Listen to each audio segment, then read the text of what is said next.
prior to me going to France, we had traveled from Cameroon to the US with my dad. So we spent like a month there. My first day at school, I'm going into the break time, the recess, and there's this guy who comes to me and who says, "Hey, where you from?" When he say where you from, my natural answer was, "Where did you just come from?" Not like, "Where are you from?" I Like see. originally. Well, that's how I heard it. And then I say to Okay. him, "Just came from the US." And then the rumor spread at school that I was an American. I also let it go like this. I was perceived as an American boy.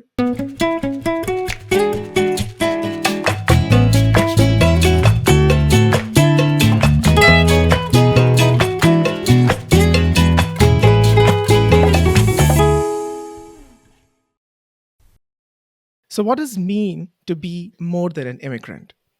To carry stories, cultures, and experiences that stretch across continents? To exist beyond labels and stereotypes? Well, this episode of My Thick Accent dives deeper into these questions with a guest who is a filmmaker, an activist, and a relentless advocate for human rights.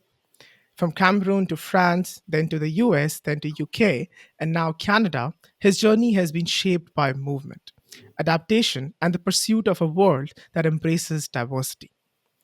His work, from award winning documentaries to thought provoking activism, has always centered on amplifying marginalized voices and challenging the biases that divide us. Through thought provoking conversations and a powerful reading of his poem, More Than an Immigrant, he reminds us that home is synonymous with a place where joy, laughter, smiles, and happy memories are created. This episode is a celebration of resilience, identity, and the journey of carrying multiple homes within us. Join us as we go beyond the accent, beyond the labels, and straight to the heart of what it truly means to belong. Please welcome Yannick. Hello, hello, hello. Gurasish. Gurasish. I mean, I need to get it right. I want to get it right. So you have to teach me how to say it right, please. It's Gur Assis. Gur assist. Okay, Gur Yeah. assist. Okay, yeah, I'm gonna try to remember it. Gur assist. Okay. You can ask me as many times as you want. No worries. Okay. Okay. Sounds good. Yeah. Sounds good. But speaking of you now, welcome to the podcast, Yannick. Very excited to have you and, kind of unfold your immigrant journey so far throughout continents. So welcome Mhm. once again. Yes. Thank you. Thanks for having me. It's a pleasure to be here, and I'm here to answer any of the questions that you have. I mean, let's do it. Okay, awesome. So this episode, Yannick, is actually part of my season 2 of the podcast where I'm trying to turn up the fun factor a little bit. And Mhm. I'm going to start by asking you some fun questions. So, Okay. okay. Sounds good. So the Yeah. very first question is, what's your go-to breakfast? Oh, go to breakfast. Well, it's changed, just recently, but I would Hmm. definitely say that the go-to breakfast would be some croissant because I guess from having lived in France for a little while and Mm, having like that French culture, of like course. a nice baguette, croissant, and hot chocolate as well. Mm, Yeah, and sometimes I put a little bit. I'm a chocolate guy, so sometimes I put a little bit of Nutella on my croissant and on my I bread. see. So yeah, that would be, I guess, a Mm. typical typical breakfast. Yeah. Wow, sounds tasty. Have you got used to the Tim Hortons double double? I mean, you are very new to Canada, but how do you Yeah. feel about that? No, no, absolutely. I mean, I think I've become a fan of Tim Hortons. Yeah, yeah, definitely. Mm, I'm sure. Yes. Okay. So next is share a favorite song or a dialogue or a movie and tell us why it's significant to you. That's an interesting question. I guess this question would take me a little while to answer because Mhm. I would describe myself as a deep thinker, and I would like Mhm. I would love to think a little bit deeper before answering that question. But just for the purpose of your game, so to speak, Sure. I'm just gonna tell you about a song that I was actually just a quick story. I was talking with my daughter, my oldest daughter. She's 15, Mhm. and she's doing this storytelling project in class. Mhm. And then she asked me to basically, she's asking me some questions about my story. So I've been in the same way that I'm doing what that we're going to be doing right now on the podcast. Yeah, I mean, I've been doing that with her, kind of thing. And I see.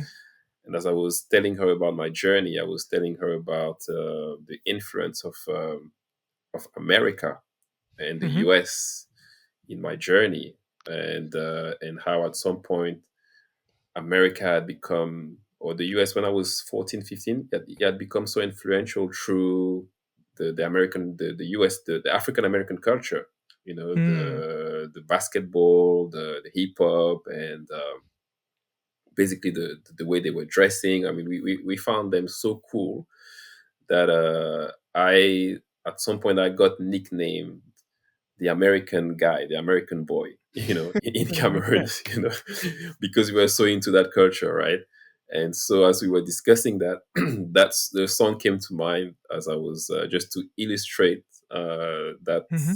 conversation, and that was American Boy from Estelle in John, and I think Estelle in Kanye West, I think, or Okay. Estelle in John Legend. So yeah, the song is called American Boy, and Estelle is like a UK artist, and it's Mm-hmm. about the fusion between UK and America and the US, and just this is like a whole conversation around what I've just described, which is the influence of that culture on the world, basically, Mm. African American culture on the world. So yeah, I I see. guess, yeah, just Wow. that No, was. I'm always fascinated by the answers I get to this question. That's why I asked this, because Uh-huh. Dull tells like the kind of the music the person listens to and the impact that their life throughout, the things that I've had.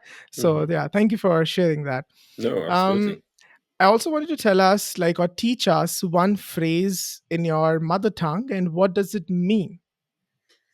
Okay, I guess one phrase would be nasum, nasum means thank you. So Nasum. nasum, yeah, Oh, nasum, okay. yeah, that means thank you. And yeah, I guess that's the first phrase that comes to mind, because Mm, it reminds me of something that is very dear to our culture. It's about, I think it's a concept that is very dear to the Cameroonian culture. It's about being grateful, right? Being grateful and I being see. thankful, right? So, and since we're here, I guess uh, the first phrase that I want to say is thank you for having me. So I have to say nasum for being here, nasum for having me as a guest today. Wow, I love that. I've noted that down for myself and for the Awesome, listeners awesome, as well.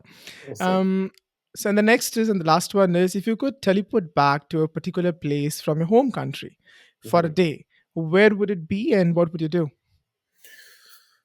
Okay, teleport back. Well, I guess it would definitely be the place where I spent a little bit of my childhood, and that's my grandpa and my grandma's house in Hmm. Cameroon. Okay. Yeah, it's a neighborhood called Bonapriso, Hmm. and when that's where the family home is currently at the moment. And yeah, and then there's so many why, because there's so many joyful memories about that time, just spending time with grandma and grandpa, just being you know just basically all of our needs were attended, and the grandparents were so sweet to us, and we were kind of like the favorite grandchildren, and just every little things that we wanted, we got. And so not just the memories from that place are just, when I Hmm. think about it, I mean, I just have goosebumps, because yeah, it was just Hmm. such a joyful time. Yeah. Yeah. No, I think anytime, every time anybody talks about the grandparents, I think that nostalgia just like kind of creeps into you. You kind of like Yeah. reminisce those times and then the amazing just memories that you hold with yourself. But speaking Yes, of yes. that, I think this would be a great segue to ask you to tell us more about your time in Cameroon. If you can Hmm. share a little bit about your formative years and how was it like just growing up there? Hmm. Yeah, I mean, well, I was born in Cameroon in the year 1980, exactly. And I spent the first, I would say, 13 to 14 years of my life there. So Mm-hmm. this is really a place where, yeah, as you talked about formative years, this is really a place where I got shaped, I got formed. Mm-hmm. And to me, I believe these was the best years of my life, because this is where I received the foundations of who I am today as a human being. And Mm. when I think about foundation, when I talk about foundation, I really think about a certain set of values that are very dear to the African culture, Hmm. and that were kind of passed on to me at that time. You know, value of respect, value of respect for elders, things like nature, hospitality, solidarity. Mm. So many integrity, honesty, so many values that I mean, when I think about my childhood in Cameroon, I definitely associate it with a certain set of values that were passed on to me by my family and by my grandparents and by my parents. And I also obviously, when I think about it, I'm thinking about the food, the very delicious food. I'm thinking about the weather. It was, and I also think about just the feeling of when you are a kid and uh, it's almost like you have no worries whatsoever about life, right? You know, just if you want Yeah. to just go out there and then you are just outside, you have friends and you just decide suddenly to uh, Carefree. yeah, very carefree, right? You want to play soccer, for example, and then you decide to play soccer in the middle of, because we were living like in a residential neighborhood, right? I mean, my Okay. grandparents were, it was like a residential neighborhood, and sometimes with my friends, we would just literally block the street outside and just create like a soccer field just in front of the street, in front of the house, and the cars weren't passing because we were just playing outside. And you just, yeah, so you have this yeah, carefree and sense of freedom. And so there's so many words are coming into my mind when I think about my childhood. Yeah, so I don't know if Hmm. that answers your question. It does. It does. Tell me more about the family dynamics, what the focus was on growing up. Mhm. Well, again, I think for me the family dynamics was really about those values, right? Because Okay. my late mother was as a teacher, and my late father was a I would say more on my late mother's side, because she was a teacher and she was, I would say, a disciplinarian, right? She was Okay. the one who would instill discipline in the kids. Yeah. Being in Uh, that profession, it comes with. Yeah. yeah, it does come Yeah. with that, right? And she was very, she wanted to make sure that that the kids, that her kids would grow up with would become decent human beings, right? Decent human beings, and Yeah. very polite, and that was very something that she really emphasized on. Hmm. My late dad on the other hand was more of a laid back person, more chilled, and he would Hmm. be more of a person who um, one thing that I remember from him is that he would be more of a person who would uh, not only lead by example, but also the way, for example, in the same way that my late mother was a disciplinarian, and Hmm. she would try and instill discipline. My dad would be more like, okay, you have to learn from from your mistakes. So if you make a mistake, I'm just gonna not say anything, right, or not try to convince you to not to go another route, but eventually, what I want you to do is that if you ever make a mistake, I would like you to learn from it, and then so that because you learn by you know by kind of practicing, right? And as you learn those things, or as you make mistakes, you realize that, okay, this is not something that I should have done. And then maybe you're gonna try and next time you're not gonna find yourself, you're gonna try and avoid being in those kind of positions. So that was kind of like the dynamic in the family. Hmm. Also, what else can I say about the dynamics that actually shaped me? My dad also had a very big influence on me. He was a guy who was very uh, he was so attached to his culture, the Cameroonian culture, Okay. and in fact, he was actually working for the government. He was you know quite he had quite a high rank in the government, but one of his passion was actually the promotion of Cameroonian culture, Okay. and so he would organize events, work with artists, and sometimes even while he was doing those events, he would take us with him.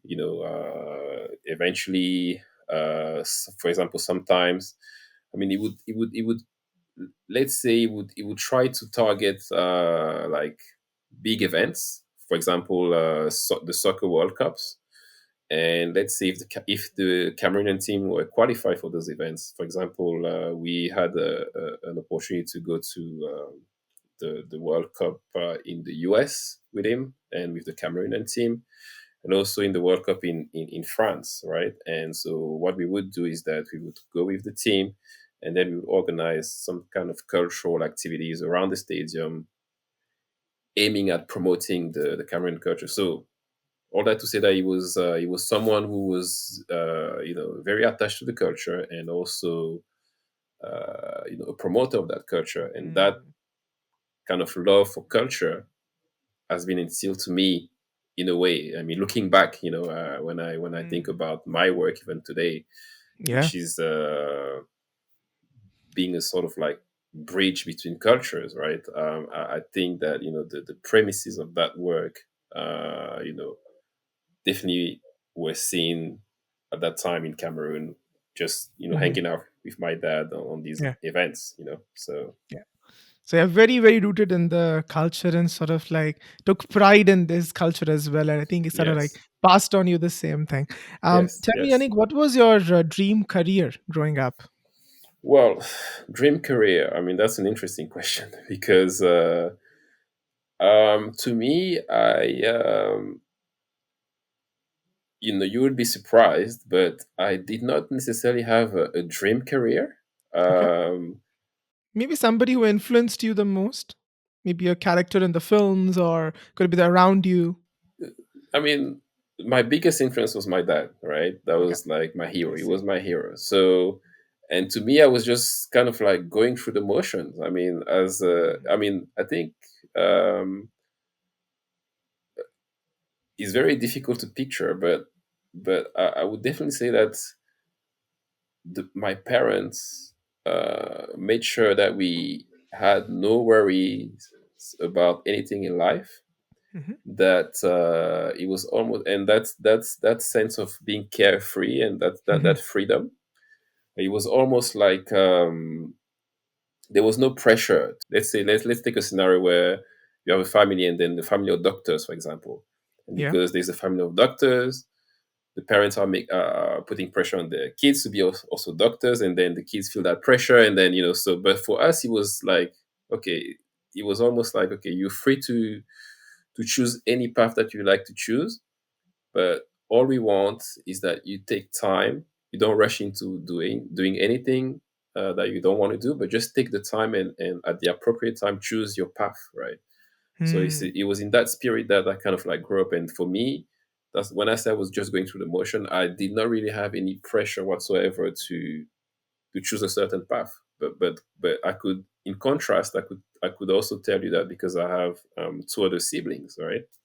A younger sister and an older brother. I could definitely say that my older brother is a poet today. He's a renowned Okay. poet in France. He writes Okay. books and things of that nature. If you were to talk to him, he would tell you that since he was the age of 8, he already knew what he wanted to do. He already Hmm. dreamt about being I a see. poem and writing books and things like that.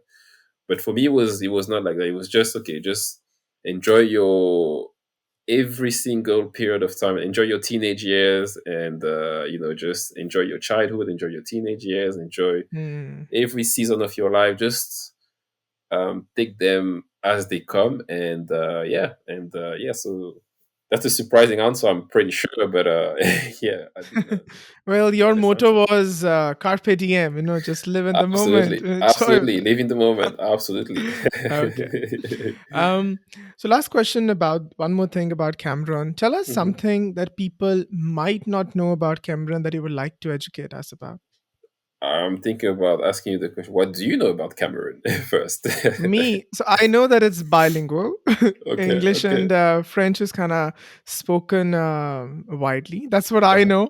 Okay, And I haven't spoken to enough people from okay, Cameroon so far. okay, okay, So I think I will let you take the stage and educate us more about that. okay, okay. All right. So, well, okay. So that's a good start. It's a bilingual country. That's a very good Yeah. start. English and French. Another fun fact about Cameroon is that they have like it's a soccer country. They call it football over there. They have like a Yes. very big Yeah. soccer Hmm. team. Actually, did the golden years were in the 90s, where they did very well in the 90s World Cup. They were the first African team to qualify to the quarterfinal of a World Cup. So Hmm. they have a very good team of soccer. And also a fun fact about it is it's that Cameroon is called Africa in miniature.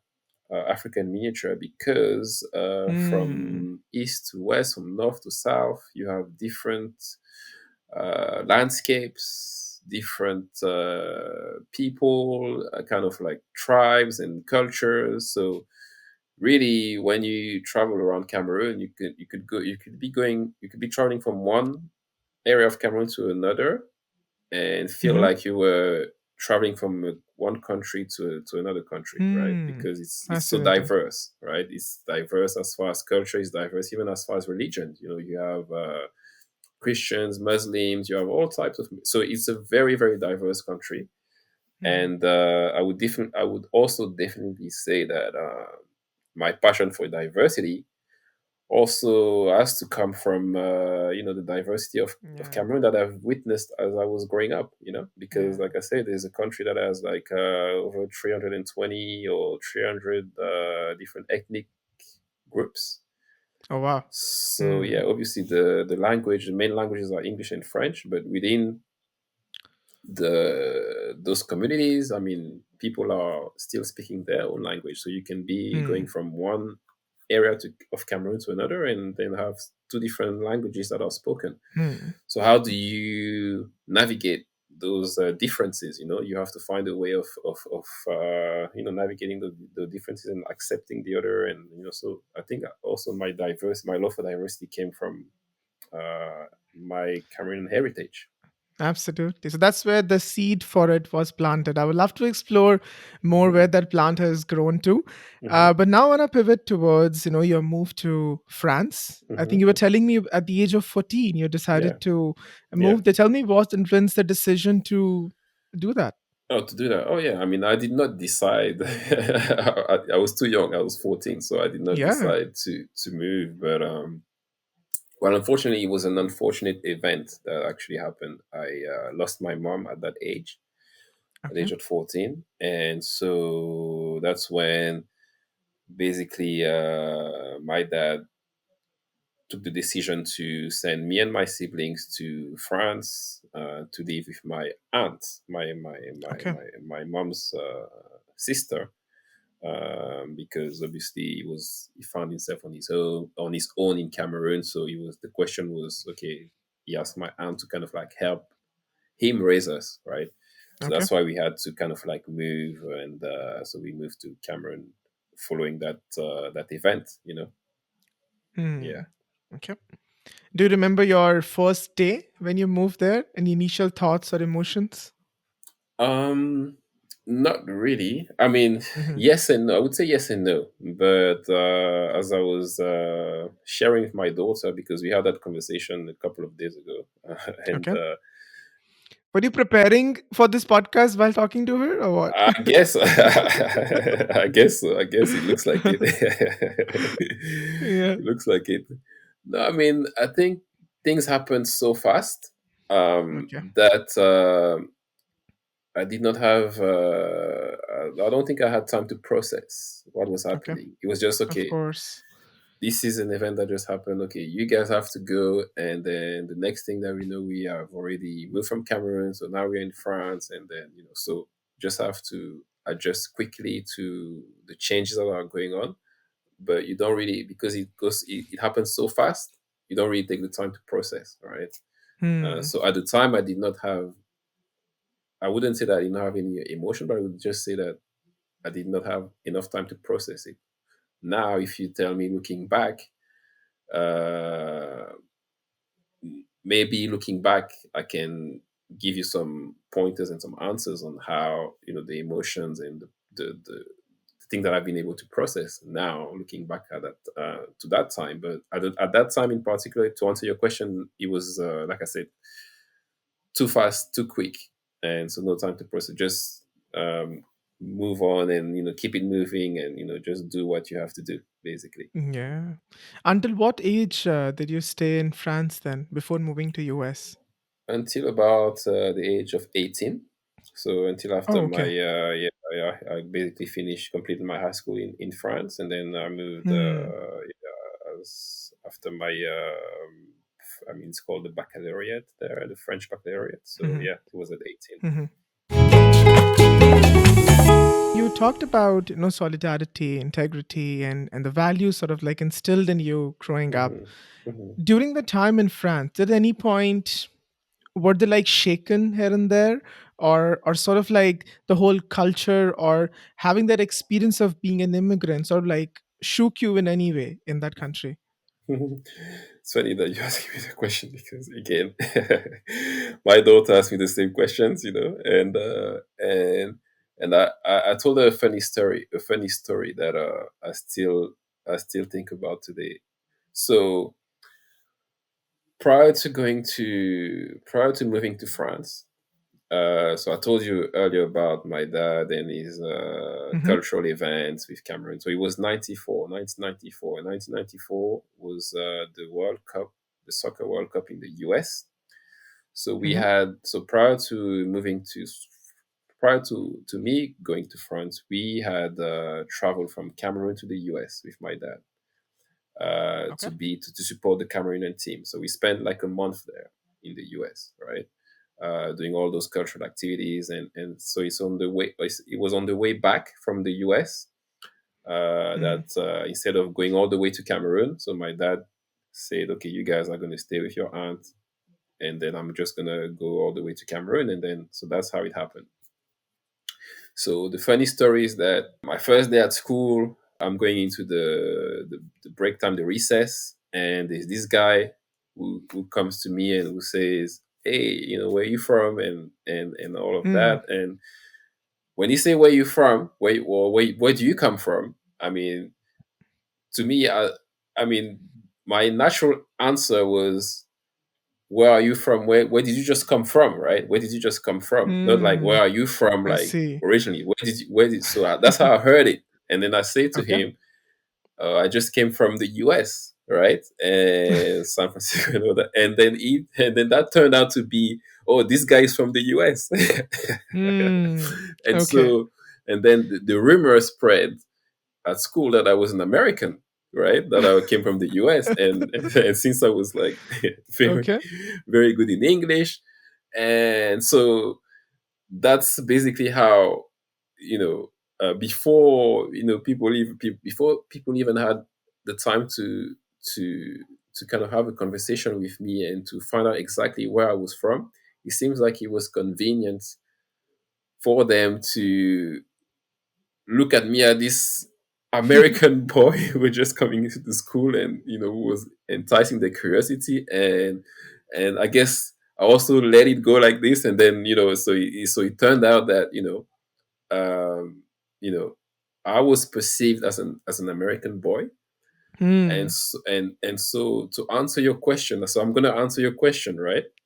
Okay. And the answer to your question is that I'm gonna answer to your question, but I'm gonna so talk to you about that that experience of me being perceived as an American, but also the experience of some of my friends, because at the time also because of the colonial history between France and Cameroon, it was very it was like a custom for parents to send their kids to France, right, Yeah. to study.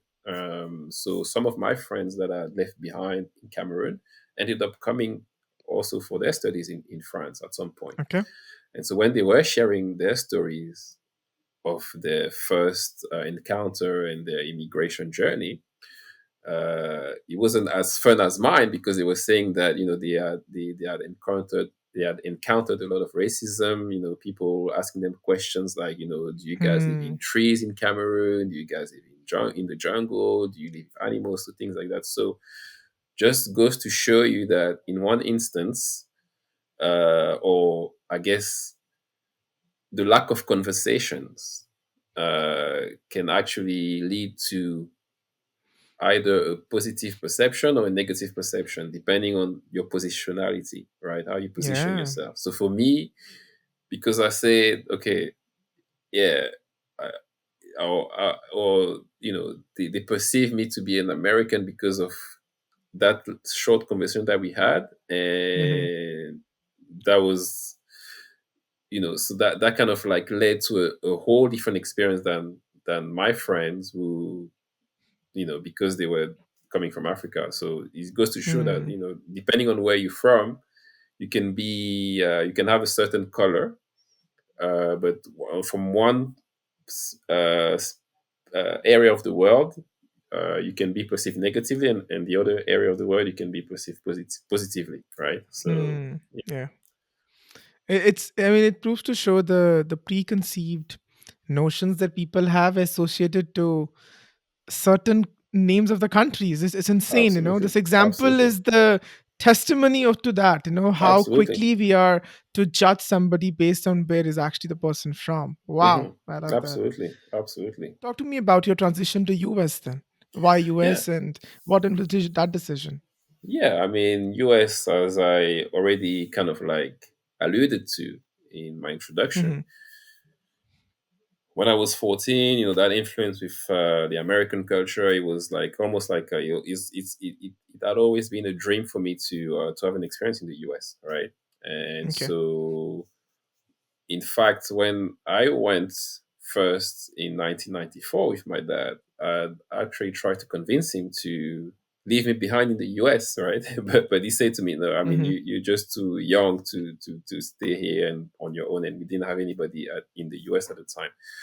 Yeah. So when I was 18, I managed to convince my dad that he could let me go on a quote unquote sabbatical and take like a year, because I just completed my degree. So in between, or my high school degree, in between my high school and university, like just leave me like maybe like a little gap, and then just to go and explore. And so that's, and so he got convinced, and so the destination was the US. And why the US? Mm. Because we had like a good family friend, Hmm. so a family friend of my dad who was living in Atlanta in the US. And then so we talked to him, and then we kind of like made it happen. So when you were asked there, where are you from? What did you say then? France? Yeah, I mean, when I was asked there where I was from, I said France, Cameroon, but I said Cameroon, I said France also. But I guess one thing that I noticed from being in the US, I guess Hmm. it's not everywhere the same in the US, but in some parts of the US, especially the South, is that people are not really exposed to world culture, and they don't have Mm. an expanded general knowledge, right? In general, right? So people kind of like reduced. Even sometimes, some people, even outside Georgia, they don't even know. Because, for example, when I would say, I spent some time in Paris, people would ask me, Paris where? Paris, Georgia, or Paris, Paris, Oh, because in the okay. US you have to say the city and then the state, right? So I Yeah. would say, yeah, I'm coming from. I mean, I spent some time in this city or that city, and they say, oh, which city is it? Which state is that? So Hmm. just goes to show you that there's a certain level of I would say ignorance in Hmm. some parts of the U.S. that I mean, the conversation cuts short really quickly because Okay. people are not exposed to a lot, if that makes sense, Hmm. right? You So, know, so you were saying that you were seen through a certain lens of nationality, race, or accent in any way?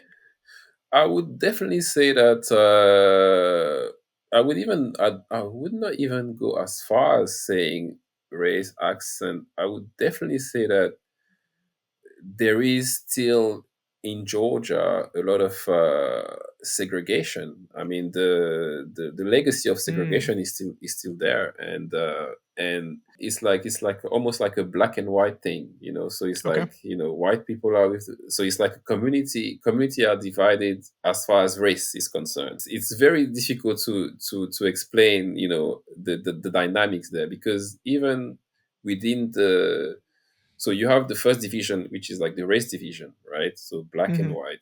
And then you have subdivisions, because even within the blacks, you wouldn't necessarily see black Americans interact with black Africans, for I example, see. or black Hmm. Cameroonians. So you would have Cameroonians are going to be staying with Cameroonians, Nigerians are going to be staying with Nigerians. And so people don't really, because of that legacy of segregation, people organically don't really mix with one another, Hmm. I so see. they rather stay within their own silos and their own Hmm. communities. So that's something that, um, when you're talking about cultural shock, Hmm. that shocked me. France, for example, has had a lot of criticism recently as far as the multiculturalism and things like that.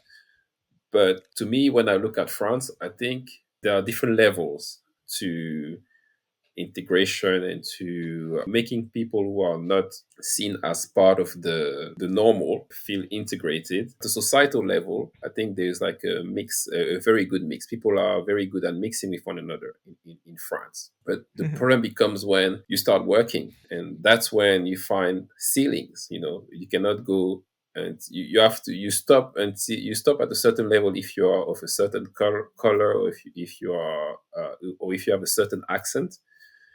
You will always find the ceiling when you start professional life. But at the very low level, you know, like at university or at schools and things like that, you know, groups are mixing at least, right?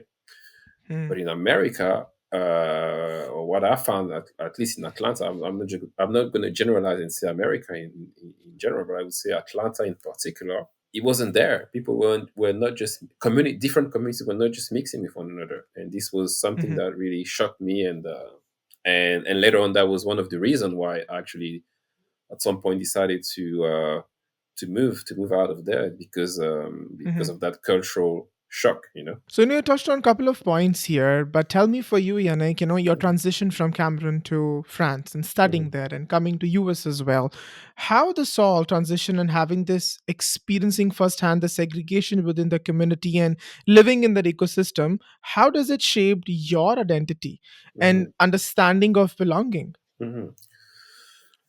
To this day, I have a very different. I mean, I have a very clear definition of what belonging means to me. Absolutely. It's been Right? like decades of work and experience that kind of like Yeah. counts here. But at Yeah. that moment, at the age of 21, 22, you don't know like what's exactly happening. So what Mhm. happened then? My reaction is always okay. If I don't feel like I belong somewhere, Hmm. I'm gonna have to change my environment. So Hmm. that's my reaction. So that's why, for example, after staying, you know, a few years in the US, I'm like, okay, this does not feel right. So I'm just gonna have to make a move. So at that time, and it was the same in France as well. I guess the reason why I left France is because I felt like I'd reached that ceiling that I was talking to you about. You know, although I did Hmm. not work, but I felt like I reached that ceiling, and that I needed to uh, look at other horizons. So for me at that time is really okay. So if you don't feel comfortable in an environment, the natural answer would be okay, just try to find another environment that you feel comfortable into. So now I want to move towards, your time that you moved to London. And I Hmm. think that was your one of the stops before you even came to Canada. Yeah. And you spent almost 2 decades there, more than 20 years. Yeah. And honestly, when I was just researching, Yannick, I think there were time there I found it pretty fascinating, considering the work also you did and trajectory that you followed towards filmmaking as well. I want to go deeper into that, but tell me first of all that what made you make this big stop of 20 years in London? What made you stop there? Well, it started as it wasn't meant to be such a long stop. I don't think it was. Okay. Well, Okay. to me at the time, looking back, but obviously, if I spent 20 years there, that means that it was meant to be, right? But uh, no, but I would say definitely that it's my wife actually. My wife, I mean, my wife to be the well, my then to be, I mean, then she wasn't my wife yet. I mean, we were still like, kind of dating, and because we were best friends before, and then we kind of like fell in love and decided to be together as husband and wife. So but she actually, when I expressed to her my desire to kind of like change environment, Hmm. because the US I'd got tired of the US.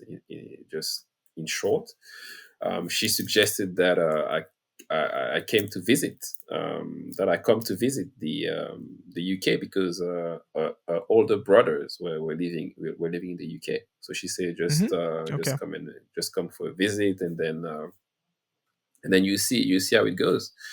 And then that's how I ended up in the UK. I came it was supposed to be a very short visit, and then Hmm. 20 years later I was still there, so yeah, so that's how it happens. Basically, it was my wife who actually recommended, and who convinced me, who persuaded me to come and follow her Okay. in the UK. Yeah. Okay. Very interesting. Hmm. So, also when I was researching about you, like I said, I went deep into your history and your time that you spent there, Hmm. and it also when I talk to people like you on the podcast, I realized that how less I am aware of global history Hmm. because I live in like a complete different part of the world and such some incidents that have happened like Hmm. at times when I was like 5 or 6 and the world wasn't as connected as we are today in Yeah. 2025 and I wasn't Sure. that aware and then when I researched and I realized okay I wasn't aware of these incidents and that's where I stumbled upon your documentary Hmm. that was called when Tottenham exploded. It Yeah. kind of focuses on the social tensions and systematic issues in the UK in 2011, right? Hmm. Yeah. And tell me more about that. Hmm. What made you sort of like make the documentary and what led you to documentary filmmaking? Hmm. Well, you will be surprised. Maybe, maybe not, but it was actually a dream. It was actually a dream Okay. that led me Hmm. to filmmaking and documentary and all of that. And the dream was just as the those events of Tottenham unfolded. So those were like you said, it was like. There were big riots that actually Yeah. occurred in not only in Tottenham, which is a neighborhood in London, right, Yeah. but also all across the UK. And the riots actually occurred right after there was an incident of police brutality in that neighborhood called Tottenham, which is predominantly black and ethnic. I mean, which Yeah. has predominantly black and ethnic minorities in it. So, or in the mainstream media at least, the assumption was that the people who were actually driving the riots were people of ethnic minority backgrounds. That was the Hmm. assumptions. Whereas the truth, it wasn't the truth at all. The truth at all is that people from all walks of life were involved in it. Although the event was sparked in that city because of that incident, that was like the big spark. I believe it was following the death of Mark Duggins, right? That I Mark believe Duggan, that's at correct. the Yeah, hand of the police that happened. Just for the listeners, I was yeah, mentioning. Yeah. that's correct. That's Hmm. correct. So a young man called Mark Duggan who fell at the end of in the hands of the police, and so the community came to ask for explanations, and the police did not. kind of like, did not want to give any kind of explanations to them as to what happened. And then the frustration, the anger led to, people just being, just lashing out, and I wouldn't even say rioting in Tottenham because it was like a peaceful protest, right? But for some Hmm. reason, I don't know how or what led this event, this particular event in that city, to kind of turn into riots where people just kind of like decided to try and take advantage of the situation, and you would see in the news, people, like I said, from all walks of life coming out of shop with TVs. I think it ended up Yeah. being, it started with that event, but for me it ended up being uh, something that was deeply revealing of the consumerist society in which we live in, whereby Hmm. people would just find any opportunity, or some people would just find any opportunity to Their personal gain. consume. Yeah, to Yeah. get something, right? To get something, because you Hmm. see, when you analyze it, you had, like I said, even middle class, people who were just, they saw a shop that was open and they just went into there and then grabbed whatever they could grab and then came out with it, right? Yeah. So so but the perception was, but in the mainstream media, the way it was portrayed, it was okay, it's just those, young black or young brown people who have nothing to do, who are rioting. So that's how it was pushed in the Hmm. media, in the mainstream media. And so to me, uh, because that wasn't my experience, I was young at the time. I knew other young people who were not. We did not. I did not riot. I knew other people, young people, black, brown, and from all colors Hmm. and shapes, who did not riot. And that really kind of like bothered me, just to see the kind of mainstream coverage that we were getting about this event. And I guess that's Hmm. how I dreamt about it one day. And then when I wake up, what I remember is that as I was waking up, I remember that, in the dream, I felt like I was led to use my voice, so to speak, Hmm. and say something about, or give my perspective. And that's how Yeah. it all started. So when I woke up that night, it started with me just getting my computer and just recording something,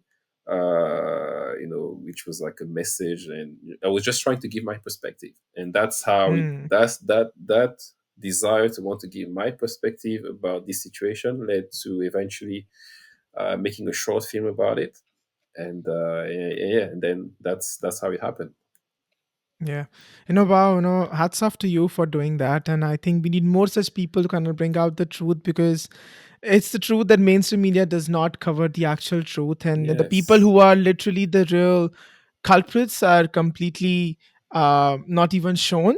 And Hmm. then we need people like you kind of like bring out the truth and encourage people to kind of follow that, rather Hmm. than really being that, having that bullet theory where everything is kind of like just thrown at you and we accept it, whatever Hmm. is thrown through media. But we do Hmm. need the other perspective, the real perspectives, kind of to. And also hats off to you for documenting it, right? And I think for Hmm. the generations to come, just like me, who wasn't even aware of it, I Hmm. got to know about it, and today we are discussing it. So Hmm. thank you for documenting that. I appreciate that. No, Yeah. no, thank you. Also, I mean, we also need people like you. I mean, because your work is the same. It's pretty much the same work. Just Yeah. giving another perspective on immigration and on going beyond the accent. So the Yeah. same way that I'm receiving your compliment, I'm thanking you for that. I Yeah. also want to Yeah. thank you for your work, the work that you're doing. Yeah, it's No, very thank you. I important. appreciate that. I also want to tell our listeners that if I'm not wrong, correct me. It was, you were also like one of the best filmmakers in the short documentary category issued by the London Independent Film School in 2013, right? Yes, film festival. Yeah, London Independent Film Film Festival. festival. Yeah. Okay. So that was Yeah. first documentary, first festival, and yeah, we got the award for it. Yeah. Yes. Yes. Yeah. Okay. Mhm. But you did not stop there. You also made another documentary called "When Humanity Knocked on Our Doors," and that's where you covered about the refugee crisis, and especially focusing on the lives of individuals in the Calais jungle. Pardon Mhm. my pronunciation.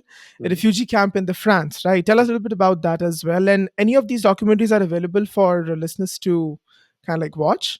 Yeah, the When Humanity Knocked at Our Door is available on YouTube. Okay. So I'll give you the links, and then your viewers can access it definitely. When Tottenham is not available yet, but it will soon be available because this one was kind of like made through City Hall, and we Okay. there was like yeah there was some kind of regulations and things like that, so it was commissioned by them, right? So Hmm. we were just I was just sort of like screening it in very it was like almost like private screenings Hmm. of the movie. So but the other one, When Humanity, is definitely available on YouTube. It's there, and as soon as the When Tottenham will be clear to be made public, I will definitely put it on my YouTube page as well, Hmm. YouTube page. So Okay. yeah, so just to answer your question, similar circumstances that when humanity knocked at our door, similar circumstances. At the time, there was so much talk about refugees and migrants in France, and again, the mainstream media giving a very stereotypical and preconceived notions about the immigrant and Yeah. the refugees, and they're just here to steal our jobs. They're here, so all those kind of very negative talks about people that I knew were not. Because again, I'm an immigrant. Hmm. I'm not a refugee, but I'm an immigrant, and I knew people around me who were not what was described in the news. That kind of like is same, pretty much same scenario that led me to say, okay, I'm just gonna give my perspective about this event, and I'm gonna go to that uh, so-called jungle, Hmm. and then and then show a different perspective, show a more human aspect to it, change a narrative about it. So Hmm. and that's kind of like how it happened. Yes. Yeah. Okay. Mhm. I think if any of our listeners are interested to learn more about it, definitely I'll put the links to both of the information about both of these in the show notes. You can check that. So, Yannick, before we get to the final segments, very briefly, I want to talk about your move to Canada. You moved recently in August 2023, like a year and a half ago. Tell me Yes. about your decision to move. I remember you were telling me that you were destined to come here since the process was accelerated somehow for you, and within a few Yes. months, you Yes. Yes. decided to move here. So, tell me, how do you feel so far, and how is Canada treating you? No, I mean, I often joke with my friend and say that I'm living the American or the Canadian dream right now. Okay. so, so my I can clarify that and say and go as far as saying that for me, the American, the Canadian, or even the French dream, or whatever dream that for me, the dream or the dream place that I see, or a place can become a dream place, a dream country, a dream area, a dream continent. And I talk about it a little bit in my poem. Is when I Mhm. can connect with certain people, right? So when I'm able to connect with certain people who speak the same language that I speak. And when I talk about language, I'm not talking about necessarily whether it's English or French Mhm. or native. But I'm talking about uh, uh, uh, it's almost like a love language, right? It's almost like a love language, and so when and to answer your question, I just a few months, almost a year and a half into Canada, I definitely think that I've connected with my tribe, with those people, Mm. right? And so that's why I'm talking about dream. So for me, to me, the dream has always been to connect with these kind of people, like-minded people, and with whom we can. Not only build the connections, build on those connections. I mean, create connections, Mm. create connection and build on those connections, right? Build something based on Absolutely. those connections. So that's a very short answer to your question. Okay. And when you're talking about the language, I would also add to that is also the language of humanity that one Hmm. has to speak. Yeah. Absolutely, absolutely, absolutely, yeah. Yeah. And as you mentioned already, based on my kind of like track record, that notion of humanity and being humane and connecting with people on a very deep and human level is Mhm. yeah, it's everything for me, right? It's Hmm. everything. It's Yeah. everything. When I was reading about your journey, I stumbled upon this one quote from Mr. Beast's interview. And I feel like I see you also sort of saying a similar quote. I'll tell you what the quote was. The quote is, "The cost of being different is highest when you are young, when the system forces you to fit in. Mhm. But as you grow, the world starts clapping for the unique ones, Mhm. learning from them, stealing from them, and aspiring to be them." And I Mhm. see you saying this quote. Am I Mhm. right or am I wrong? Absolutely. No, absolutely. You're Yeah. absolutely right. 100%. 100%. Yes. Yeah. I'll share that with you. You can definitely use it Yes. somewhere if you ever want Yes. Yes. Yes. to. Please. Yes. Please do. Please do. Please Yeah. do. Speaking of you, talking to people and creating that humane connections, you also do have a podcast that you host. Tell our listeners more about that and where they can Mhm. find it. Yes, I do have a couple of podcasts. One podcast that's out already, which is called The Diary of a Diversity Champion, is on Spotify. Again, you can put the link on your page to direct listeners to it. And there's also another podcast that which is going to be out or launched next week, actually, next week on the 6th of March.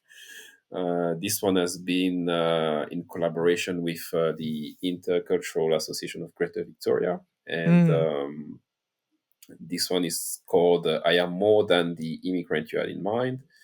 yeah. And yeah, it's a storytelling project on immigration into Canada, about 14 guests that we have on the show, just telling us about their story, their immigration journeys. And again, as soon as the podcast will be out, I'll share the link with you, and so that you can share with your listeners as well. Yeah. Awesome. Absolutely. I'll put the links to that in the show notes.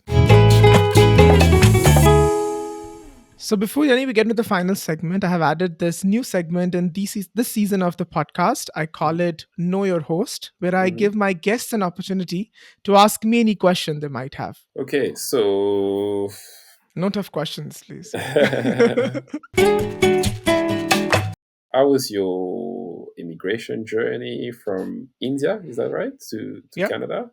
Did you come first? Did you come straight from India to Canada, or did you have any stops in between? And how was the cultural shock, if there was any? I mean, can you tell us a little bit about Mhm. your experience moving from India to Canada? Yeah, great question. It might have a long answer, but I'll try to sum it up quickly. Like you were telling me, it's going to take a long time, but I'll sum it Yeah. up. Hmm. So I came directly from India. Hmm. I finished my bachelor's in India. I was 21. I just turned 22, I believe, when I came to Canada.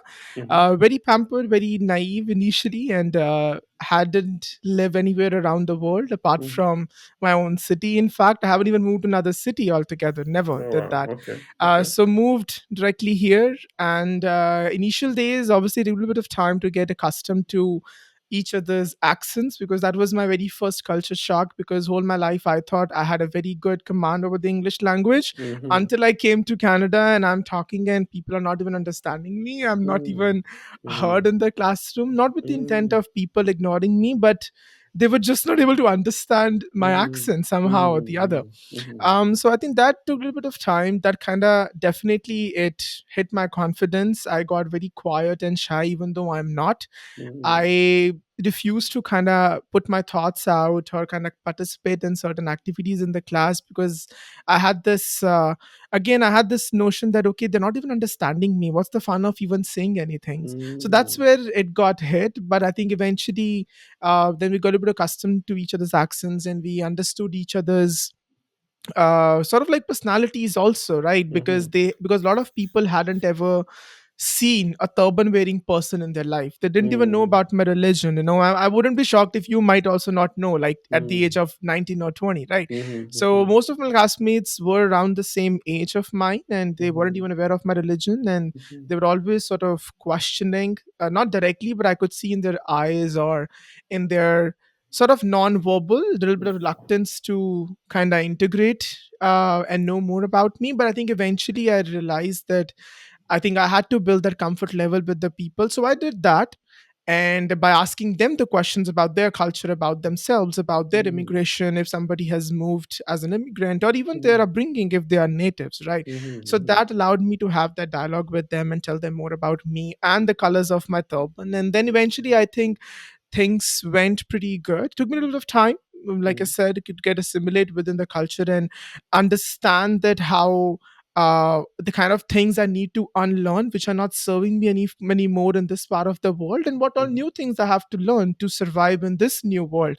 Because I'm trying to live a life in a world where life has never existed before, right?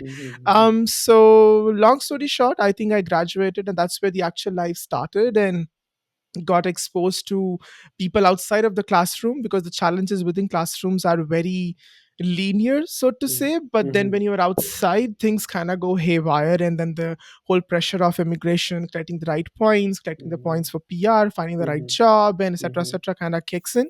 mhm, And but everything eventually works out, and it all made me more resilient for sure. Very grateful for the people I have met throughout my journey. And yeah, and I think I'm trying to pay it forward, so to say, through my podcast, bringing mhm, forth these stories of immigrants, instilling that hope and will in people that, hey, if he or she can do it, you can do it as well. Yeah. mhm, mhm, mhm. Right, right. So, and when you talk about home, then and feeling at home, so would you say that you feel at home, and also, I guess, the notion of belonging also is included in that. So, do you feel like now Yeah. you belong more, and do you feel like home is here in Canada, in Montreal, or Um, what are your thoughts Yeah, there? that's a great question. And that has been ongoing discussion throughout my conversations with my friends and family as well. Because Mm-hmm. as an immigrant, you are kind of somewhere, you're like in the limbo, right? You're not fully either way. Like,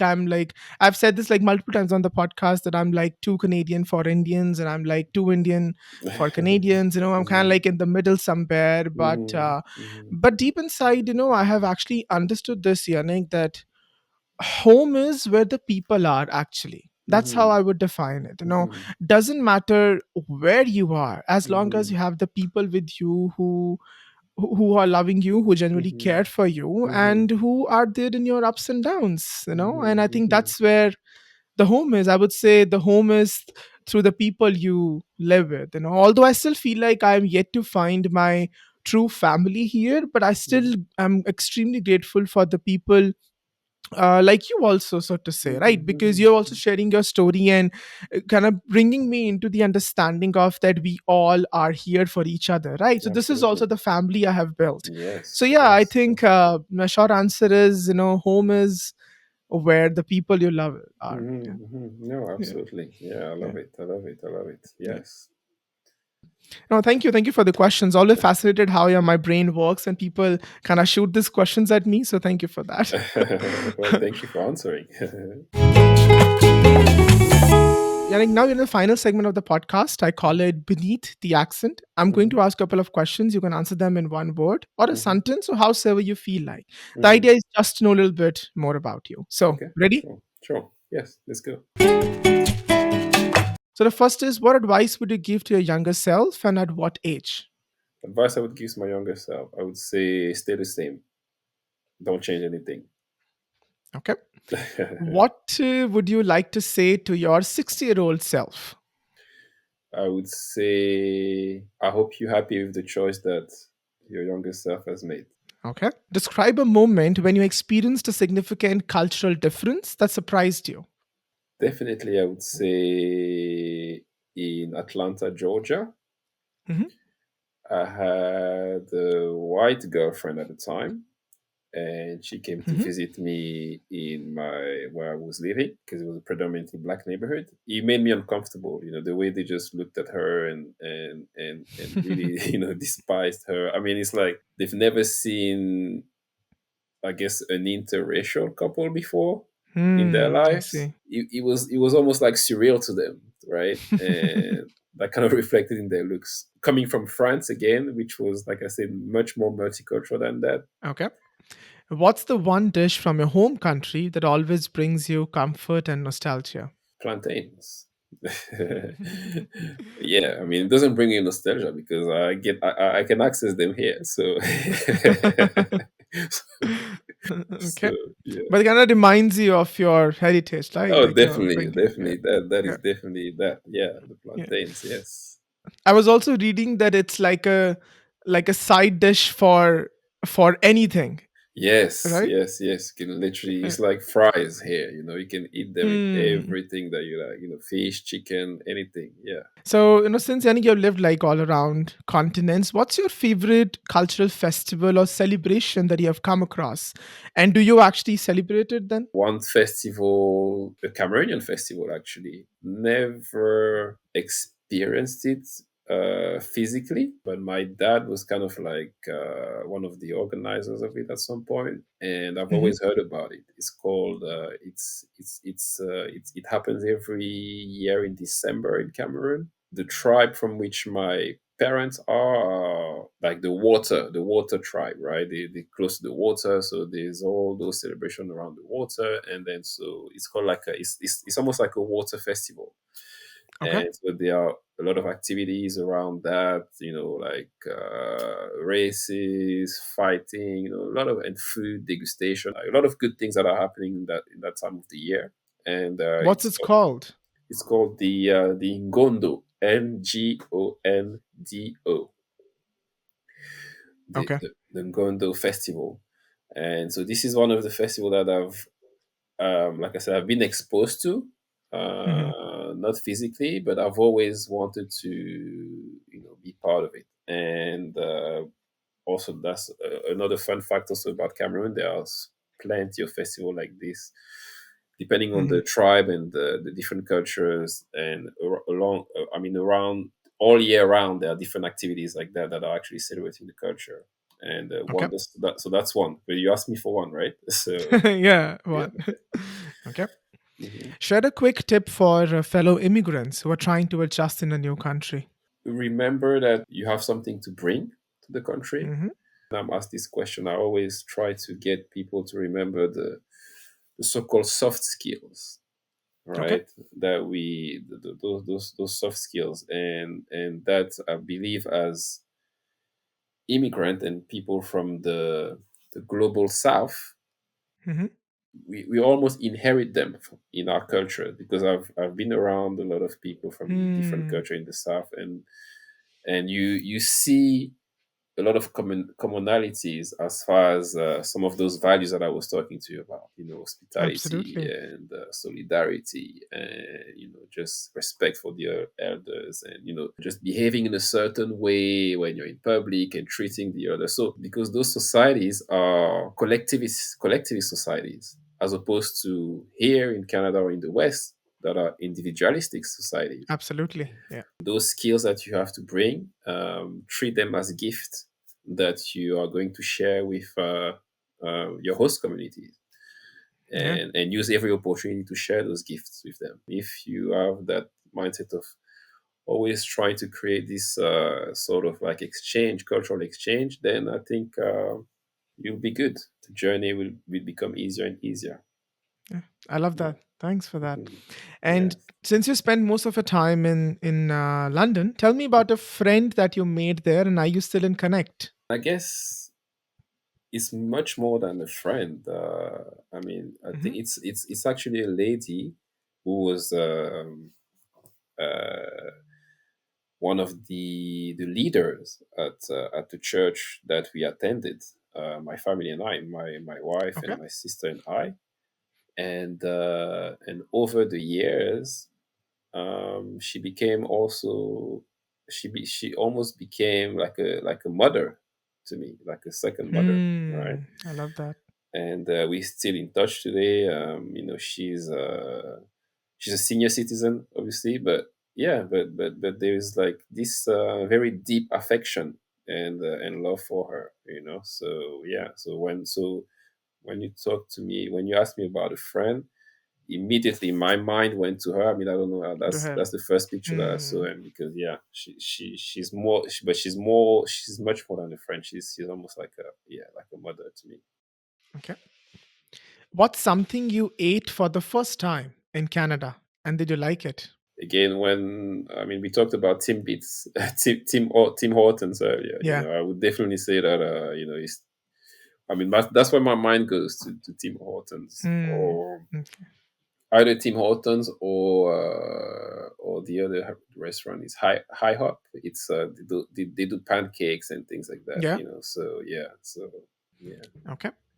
If you could describe yourself as any creature, what would it be and why? A creature. It's funny that you say that. It's funny that you say that. Just like now, because I mean, I'm actually talking to one of our common friend, Andrea, Oh, okay. yeah, about the project that I don't want to say too much about it Okay. now, but it's like a project that we are working on right now. The symbol of that project is the hummingbird, Okay. and that's how I see myself, because there's a legend. It's a native's legend. One day there was a big fire in the forest. All the animals were just trying to run away as fast as possible from that forest, from that forest fire. All the animals but one, and it was the hummingbird. And the Hmm. hummingbird started to collect some water and Hmm. started dipping the water on the fire. And then when the Okay. other animals say to him, why are you doing that? There's like such a big fire, and what are you gonna do? And then the hummingbird said, I'm just doing my part. I'm just doing my part. Hmm. All right. I love that. So yeah, so there could be a fire of hate, a fire of fear of the other, but you know, we all have to just, as long as we all do our part, then we never know what our part, how much of a long way the fact of doing our part will just take us in getting rid of the fire. So Hmm. for that, I would say definitely I'm a hummingbird. Yeah. And like I I love said, that. yeah, thank you. And like I said, there's a project coming around the corner. Hmm. I'm looking forward to that. Great. And if you could have one superpower, what would it be?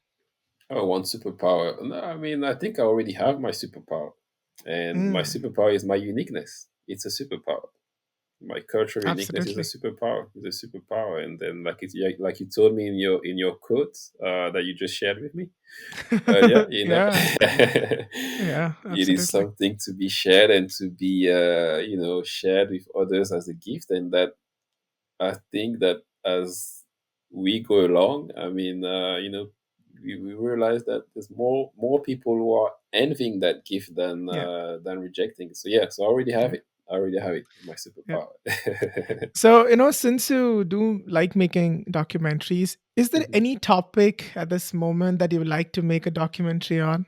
I guess just continue the conversation on what we just discussed today, which is who is the immigrant, and what is someone who has an accent, and all those, everything that we just talked about today. I Hmm. mean, if I had a chance and opportunity to take it further as a documentary, then yeah, I would definitely love it. And in fact, it's also another project that is kind of like in the pipeline right now with the Greater Association of I mean the Victoria-based association that I'm working with, Yeah. the Intercultural Association of Greater Victoria. I mean, we are just in discussion also with about that, about making maybe a possible documentary which is going to be on immigration, and just, yeah, just all those topics, but just continue the discussion, because obviously the podcasting is I like the podcasting because obviously Yeah. you take the time to discuss with the guest and go deeper, but the documentary also has another layer to the conversation, Absolutely. yeah, Yeah. so And also gives the a, long form, right? You can do a yes, lot with it. yes, Yeah. yes, Yeah. yes, yes, absolutely. So finally, Yannick, describe Canada in one word or a sentence. There are two words that are coming to me: Go ahead, share two. welcoming and embracing. Welcoming and Okay. embracing. Yeah, welcoming and embracing. That's my experience, at least. The circles that I've navigated so far, they have been very welcoming to me as in this unique and complex person, right? And but Mm. the thing is, I don't want to mislead people.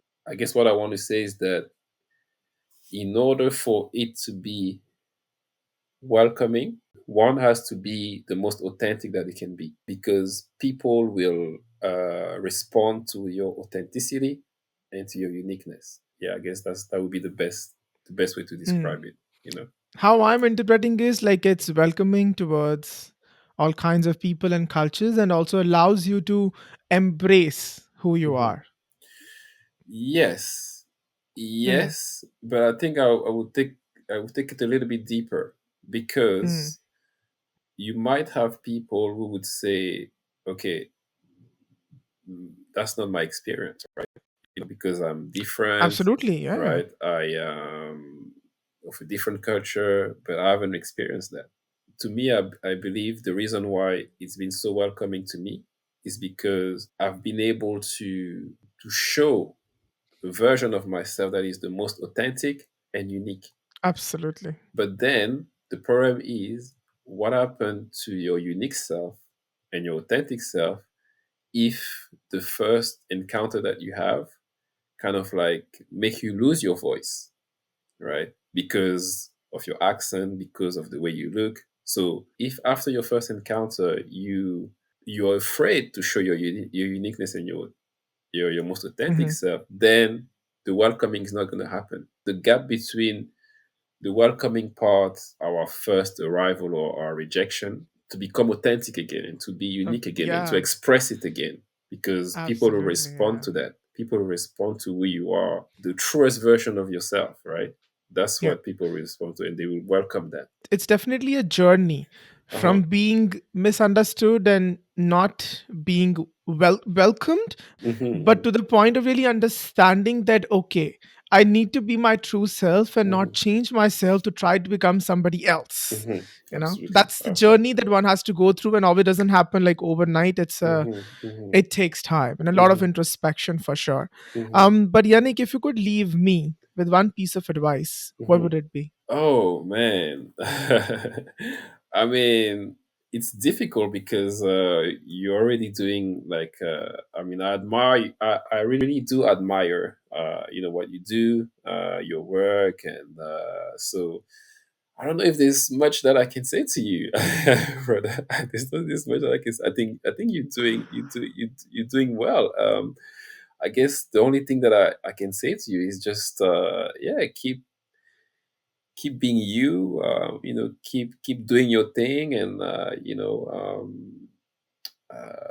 I'm pretty sure that there have been times when you doubted yourself, you felt like maybe what's the reason of doing this, and are people Yeah. even listening to me, and but yeah, but I mean, if there was just one advice, I would just say, I mean, no, you have an audience, and yeah, and you just have to keep it moving and keep going, and we need you, we need your voice, we need your voice. So yeah, so keep it up, and you have us here, and we'll also do our best to share it around, among our networks and support you in any way that we can, and yeah, and yes, I mean, I feel like I feel like I've known you for forever because we have like a very deep connection, and you already feel like a brother to me. When I was telling you about my tribe, so you definitely a member of the tribe, and yeah, and so we're there to support you. So keep being you and keep sharing your gift with the world, brother. Yeah. Keep sharing Well, your gift with I'm the world. humbled by your kind words. Thank you so much. And if people are listening, please reach out to me. I would love to hear from you. And how, Yannick, Yeah. you would describe your experience being on the podcast today? No, it was awesome. It was awesome. It was awesome. It was free flowing, conversation, and yeah, I loved it. I loved it. I loved it. Just going back and forth like that. Typically, I'm the person. I mean, we kind of switch roles today, you know. I mean, Yeah. and to be honest, I'd rather interview people than being put on the spotlight. This is just my natural kind of instinct, right? So Yeah.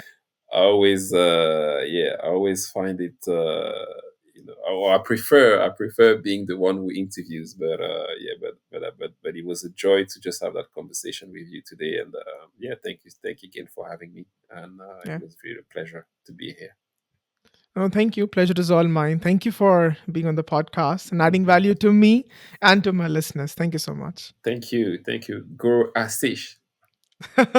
Yes. I know how you taught me in the beginning, Nasim, Nasum, right? Nasum, Nasum. yeah, Nasum, yes. I remember that. Yeah. All right. Thank you so much. Thank you, brother. Thank you.